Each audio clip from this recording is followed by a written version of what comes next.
Hello everyone. I'm outside. Uh, it's a beautiful setting here. You can hear the water. It's, you know, right at the tail end of spring. And, we're getting down to the wire in terms of, the year and what's to come and getting older. Yesterday was my 29th birthday, and I'm kind of just riffing here because I've sent a lot of messages to people that did thank me happy birthday, and I kind of encapsulated all of those feelings to how special it means to me and how special those people are with certain memories. And it's a one thing that a lot of us tend to do is we like to reflect and reminisce about past experiences the older we get, because time becomes our greatest asset as we get older, because we're losing more of it. And when nostalgia comes into play, I think about so many good times that I've had. I've constantly talked about the bad ones, and rightfully so. You can't have yin without yang. And one of the things that really crossed my mind as time goes on is little aspects of my childhood. And the one aspect I would want to talk about while I'm sitting out here reflecting in this beautiful patio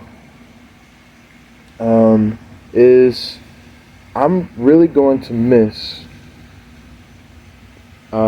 John Cena when he's pretty much retired and gone from the wrestling industry.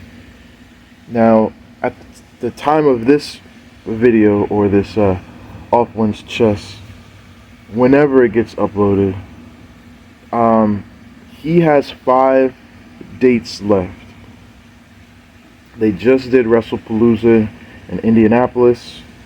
I did not watch it, but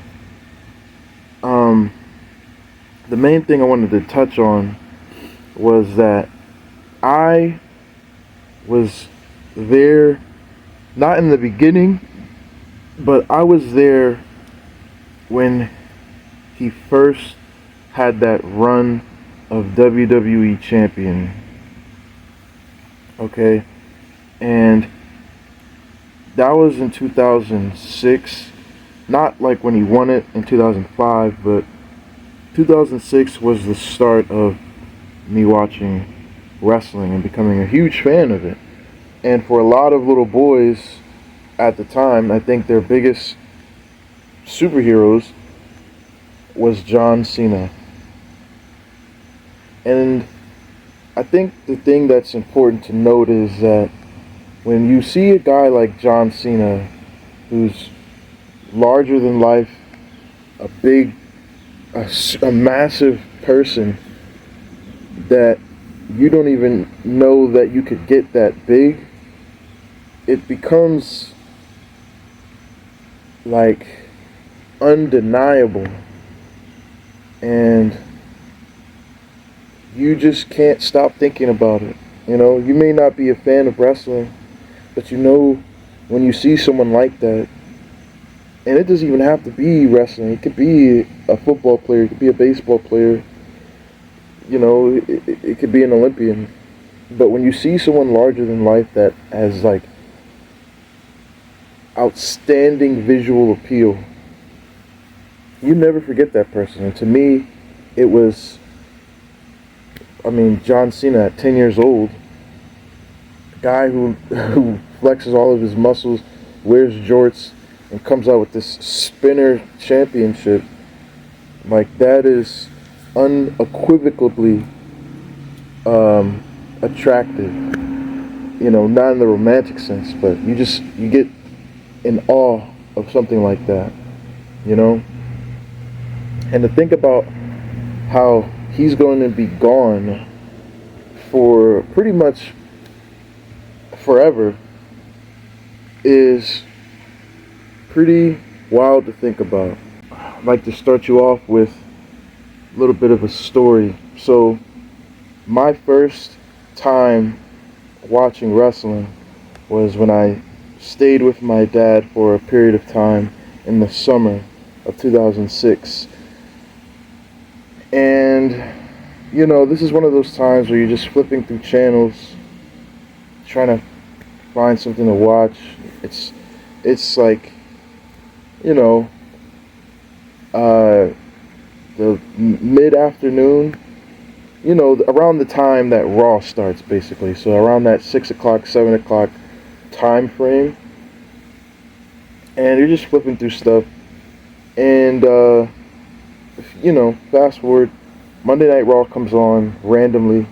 I remember this because this is when I was talking to my dad, and he was trying to get me a phone. And he got me this used phone that they had in their drawer. And he just, like, reset it so it could have, like, a phone plan and stuff. And it was one of those phones where you had to tap the, you know, the numbers to text, you know, and it wasn't a touch screen or anything like that, so it was pretty cheap and reliable. So I was at my grandma's house, the Monday Night Raw came on, and this was the exact time where Edge, I believe, this had to be after the Elimination Chamber, but I'm not too sure. I just know that this was the Raw where Edge and Lita had the sex celebration, if people remember that. So they, you know, they have that. Now, this is also the first time I'm seeing Edge, too, and Edge was a pretty cool guy to me. But if people don't know about this particular episode, I'm going to break it down for you as best I can. Edge is a heel. He's a bad guy. He stole the title, or at least won the title. I'm not too sure. And then the next night on Raw, Edge and Lita celebrate him winning the championship by literally, you know, gonna like have sex in front of people. Okay, which is wild to think. So they have a bed in the middle of the ring. He has the title. Edge and Lita, they're stripping their clothes off, and then while they're doing it, I believe Ric Flair comes out, and then he tries to get his pants on and things like that, and then John Cena comes out. This is the first time I see John Cena, and then this guy uncovers the mattress, or not the mattress, uncovers the covers of the mattress, and Lita's under there. We're thinking she's gonna be naked, and I'm like, I don't know what to expect. And then he like does it was called the FU at the time, the attitude adjustment to her, and I'm like, oh my god, he like hit a woman. Well, not hit a woman, but he like put his hands on a woman, and you know, he had this outstanding charismatic personality, and I'm like, I need to see more of this guy. So I watch Raw a lot, and not to take away from Batista, because Batista was also there too, but I think the real peak of my wrestling was in 2007. Okay, so, and then you know, I could understand a little bit more, and I was a lot more active. And 2007 was a really big time period because they had all of my favorite wrestlers on there. You know, you had Rob Van Dam, you had Edge, you had Batista, you had Jeff Hardy, CM Punk was there, Triple H was there, Shawn Michaels was still there, Undertaker. Like, a lot of these guys were still at wrestling, and I didn't even know that they were like wrestling for years on end. So fast forward, like I said, 2007. He's holding the championship for, like, it seems like forever. Like, he's not letting it go. He's just exciting to watch. He has this match with Randy Orton, and he gets injured. Okay, so now we get a new champion, and Randy Orton is also up there too. So now I'm like, now I'm not seeing this guy, and I, you know, have make more favorite superstars and yada yada yada. Okay. So here's the amazing thing about that. It led me to get more of a grasp on other characters that I would tend to resonate with. So everybody, you know, knows about CM Punk, Randy Orton, Jeff Hardy, Edge, Triple H, all these people. They were in the forefront. But then 2008 rolls around. John Cena comes back from an injury that was told to him that he was going to be out for pretty much the rest of 2008. So it was such a surprise to see him come back so quickly, and then this led to me believing that he was really like this superhuman of a wrestler. And then he goes on to win the Royal Rumble. This is a guy who could pick up really big people like The Big Show, Mark Henry, The Great Khali, if you guys remember that rivalry in 2007. Like, he could pick up these guys that no one else could pick up. And it just made you excited. And like I said, little boys, they see that and they're thinking, this guy can literally pick up a house. Okay? So now he comes back and he wants his WWE Championship that he never lost. And mind you, he had this really cool t-shirt where he was like a video game character, which I always wanted. I never got the chance to buy, but I always wanted that shirt. So now I'm in middle school, and now I really want to like see this match, because they set this match where John Cena wins the Royal Rumble, and he wants to battle for the WWE Championship, but Triple H won the Elimination Chamber, so now it's going to be a triple threat. Now, back in the day, you know, kids could not just buy pay-per-views, okay? So I had to wait till Raw to see the highlights, and then I could talk about it the next day at school and things like that. Years later, I'd be able to watch it, but the triple threat match they had at WrestleMania 24 would be one of my top 25 favorite matches of all time. But the fact that what we would know now as Super Cena, would resonate so strongly with people like myself and across the globe is tremendous. And then as the years go on, 2009, 2010, 2011, he would be this guy. He would stay the same. He would never change. And I like that consistency.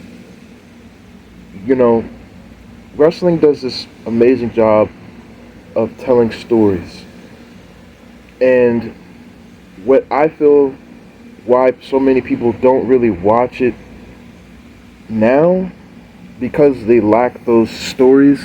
There'll be some people that watch it pretty religiously today because of the athleticism and they like the wrestling aspect. But most of that gets lost in translation when, you know, a lot of people just really get excited about someone doing flippy dippies and things like that, but don't remember how devastated you were when you saw John Cena's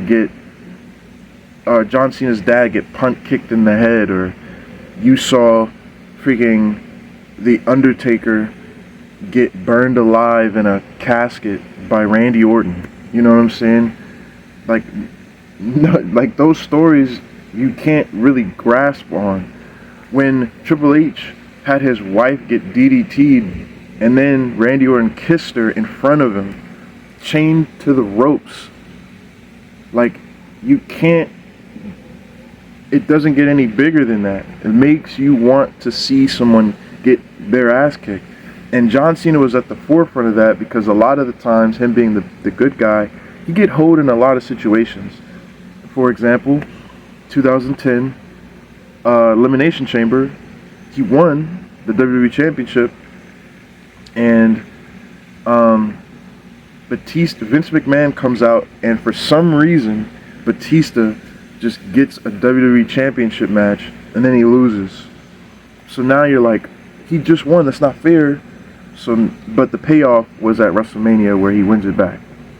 He was like this, and for a long time we thought he was like in the military because he like did a lot of army salutes and things like that. So he was the poster boy of people like that.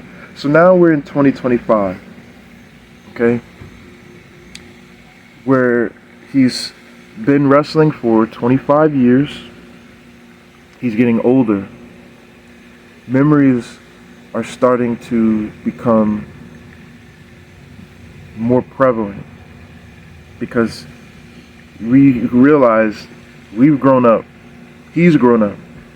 He can't do this forever. He can't be the Super Cena like we thought he was. And now he announced his retirement a year in advance.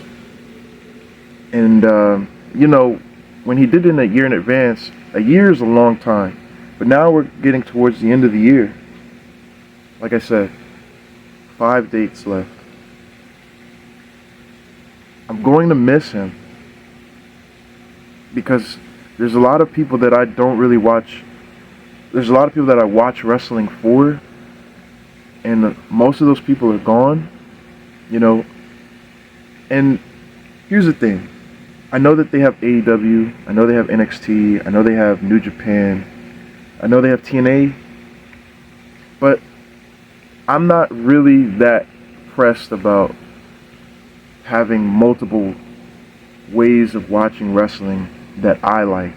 So that's why I stuck with WWE for a while. I tried TNA back in like 2007, 2008, just because I was into wrestling. But when I was into superstars, I watched WWE. So that's kind of really all I watch. So when Edge came back, it was exciting. But he's an old man now. He's not the rated R superstar. But he's gone.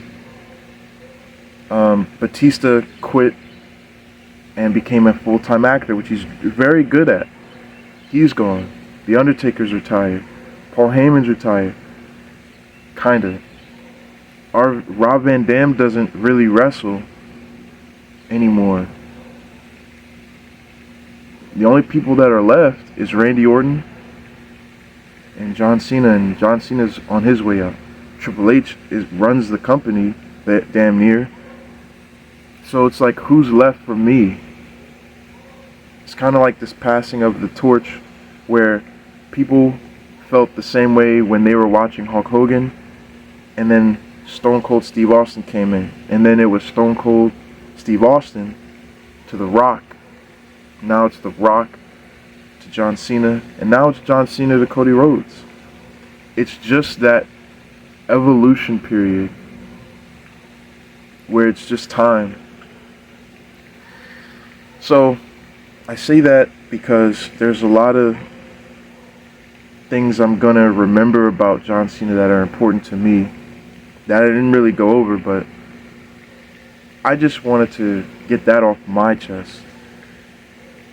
He has 5 dates left, and I can't wait to be there for the last date, because the last date is going to make me remember the first date that I saw him when I was 10 years old, with his chain gang shirt, his cargo pants, his Echo Unlimited shoes with the pump-ups, and the only guy that I could ever be excited about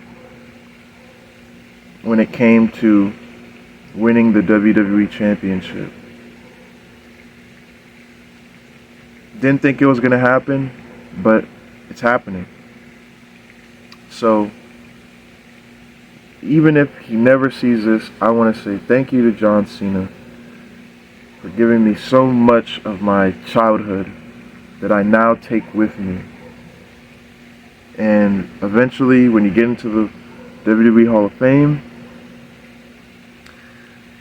you know, your impact is gonna shine through to the next generation, and somebody's gonna feel that way about Roman Reigns or Cody Rhodes, just like how you made me feel. So thank you, John Cena, for that, for all those years.